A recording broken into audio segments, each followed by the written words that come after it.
Biriwe neza. Wiriwe. Uravugana na Gicaniro TV. Twishimiye kubana nawe.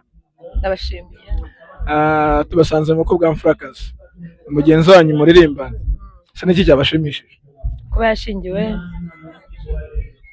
akava mu cyiciro kimwe akajya mu kindi ni umugisha nyine, ni imwe mu migambi y'Imana irujujwe. Hanyuma hari ijambo batubwije ya pasiteri, baratubwira ngo abantu batarashaka cyangwa se batarashaka barebwa ngo n'ijambo ryo muri Bibiliya rivuga ngo si byiza ko umuntu aba wenyine. Imana ngo aremye ibintu byose igenda ivuga ngo ni byiza, ariko igeze ku muntu iravuga ngo si byiza. Nkimuremera aho ni iki washishikariza bagenzi banyu mukiri mu cyiciro kimwe batarashakwa cyangwa se batarashaka?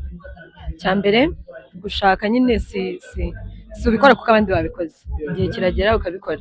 Hanyuma kuba atari byiza, Imana iza kubona ko ari byiza, umuntu yari bugume wenyine, ariko kuko umuntu atihagije agomba kugira urugingo rumwunganira. Murakoze cyane. N'iki mwabwira abantu bakurikirana ibiganiro cyangwa se ibintu dushyira kuri channel ya YouTube, channel ya Gicaniro TV? Ibitekerezo byabo birakenewe muri komenti, banakore subscribe, kandi niba bibashimisha babisangize n'abandi. Thank you. God bless. Mwiriwe neza. Mwiriwe. Uravugana na Gicaniro TV. Ego. Tugirwa amahirwe yo guhura namwe hano mu bukwe bwa Mfurakazi. Ni umuririmbyi wanyu kandi ndetse n'umwana wanyu muri famiye.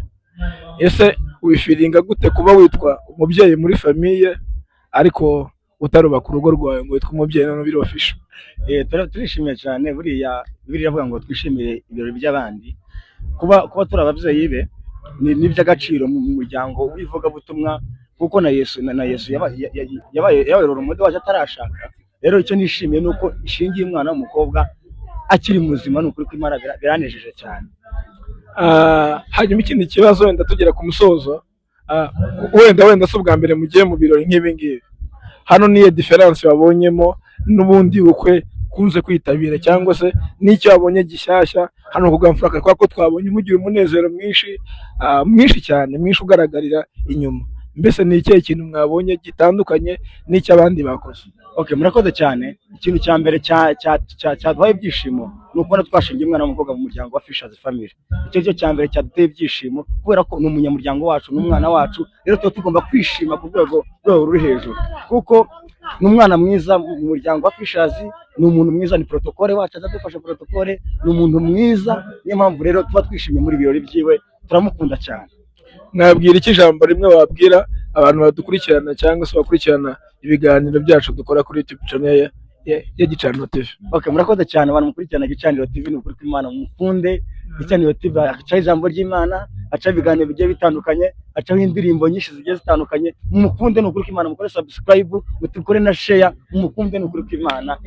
Hanyuma mbasanze hano mu bukwe bwa Mfurakazi, yego, cyangwa se Dodo nk'uko bamwita, cyangwa se Daphine. Ni umuririmbyi wanyu wa Fisher's, ndi kumwe n'umuyobozi wa Fisher's. Ese wabyakira ute gushyingira umwana w'umukobwa akitabirwa n'abantu bangana gutya, akaba umunezero ungana gutya? Mbese mwabiteguye gute? Ni ikintu mwateguye kiri special cyangwa se namwe mwabisanze hariya? Ni iki mwabivugaho? Murakoze. Cya mbere tubanje gushima Imana yatanze ibirori nk'ibi. Hari uruhare rw'abantu ariko hari umwuzuro w'Imana. So rero dushimiye Imana ko yujuje isezerano y'icyo yari yaravuze. Hari ibyo Fisher's twokora cyangwa se minisiteri abarizwamo, hakaba n'ibyo umuryango ukora, ariko buri umwe wese icyo ashinzwe cyangwa se buri umwe rero iyo tubihuje niho harushaho kuba ibirori nk'ibi ngibi mwabonye. Murakoze. Reka tubaze murumuna wiwe, wabyakiriye gute kuba mukuru wanyu Mfurakazi yagize ibirori byiza uno munsi? Uruhande rwanyu nk'abakobwa mwabyakiriye mute? Urakoze. Twabyakiriye neza nyine kubona mukuru wacu nyine ateye intambwe ya mbere kandi nziza, aduteye nyine ishyari ryiza ryo kumva yuko natwe nyine tugomba kubigeraho, tutagomba kujya mu bishuko, tugomba kuzatera ikirenge mu cyo yateye.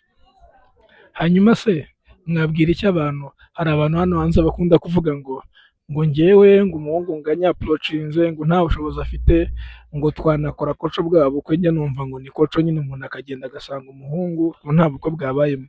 Ese ni rero itandukaniro ryo gukora ubukwe gutyo bakagusezeranya, mwashishikariza abandi niba ari byo byiza, cyangwa namwe mushyigikiye uburyo bwo kugenda mu buryo butemewe? oya njye ntabwo nshyigikiye uburyo bwo kugenda bitemewe, kuko nubwo udafite ubushobozi, dufite nk'urugero urebye nyine amakwe nyine y'ubu ngubu n'aya kera nyine y'ababyeyi bacu biratandukanye. Ababyeyi bacu nta bushobozi bwinshi bagiraga ko bakoraga aya makwe, ab'ubu ngubu rero nyine bafite ubushobozi bwinshi bakora amakwe. Rero njyewe inama nabwira umuntu ushaka nyine kubomboka, reka tubivuge gutyo, yibomboka nyine nimba nta bushobozi afite, nakwegera pasiteri akamushyira impeta yiwe n'umugore ari nko ku cyumweru mu materaniro, niyo bamwegera igihe icyo ari cyo cyose arabasengera akabasezeranya. Icya mbere ni umugisha w'ababyeyi n'umugisha wa pasiteri, n'Imana ikabishima, ibyo biba bihagije. Asante. Hanyuma reka tubaze perezida, wenda ikindi kibazo tugana ku musozo. Perezida, reka tukubaze kino kibazo. Hari abantu bavuga ngo gukora ubukwe bigombera amafaranga menshi. Ese koko gukora ubukwe bigombera amafaranga? Murakoze, icyo kibazo biraza kugorana kugisubiza, benshi babyumva uko bitandukanye, ariko nanone umuntu asubiza uko abyumva, n'undi afata uko abyumva. Ubukwe bwose nta muntu uba ufite ubushobozi bwo kuzuza ubukwe uko abishaka. Buri umwe wese hari ibyo apanga, amafaranga akaba menshi bimwe akabireka, ariko ku giti cyanjye hari aho mbona ubushobozi bwanjye burangirira, ariko hari n'abandi Imana yampaye iyo bitewe no kubana, bitewe n'ubundi bushobozi Imana iza igenda itanga ikabwuzuza. Ahubwo ikintu nakongeraho, sinkeka ko ubukwe atari amafaranga menshi ubukwe ntibwaba, ahubwo iyo umuntu yamenye uko bafite ari babiri, bakabiganiraho n'imiryango ikabiganiraho, babasha kwegeranya ikintu gishoboka kuri bo, ubukwe bakabikora. Ikintu kiza gitandukanya abantu ntekereza ni ugushaka kwigana ibyo abandi bakoze. We Kagame, uko wateguye ibintu byawe bingana n'uko uhagaze, cyangwa se abantu bazagufasha muri ubwo buryo, cyangwa se imiryango. Rero sinkwiye kubyigana, ahubwo nkwiye gufatikanya n'uwo turi kumwe bitewe n'imiryango yacu uko imeze, reka ko aribwo bukwe buba budushimishije kandi bwotuma tugera kure, bwotuma tunabwishimira kubera ko twabukoze aribwo bushobozi bwacu. Ariko ubukwe bwo aribwo bwose buri muntu aba akeneye amafaranga, kandi nawe hari ibyo atabona kubera ubushobozi. Rero ubukwe bwose uko bumeze, tugomba kwishimira ni ubukwe bw'abantu babiri twabashe kubikora twabyumvikanyeho mu bushobozi bwacu, ntawabesha undi nkazana ibikorwa, hari ibi naje hari ibi, reka tubihuze hakavamo ikintu gikomeye. Guhuza kw'abantu bavamo ubutunzi bukomeye bwo gutuma dukora ubukwe. Yego, murabyumva cyane. Turabashimiye ku mwanya muduhaye. Murakoze cyane. Keep subscribing. Ciao ciao.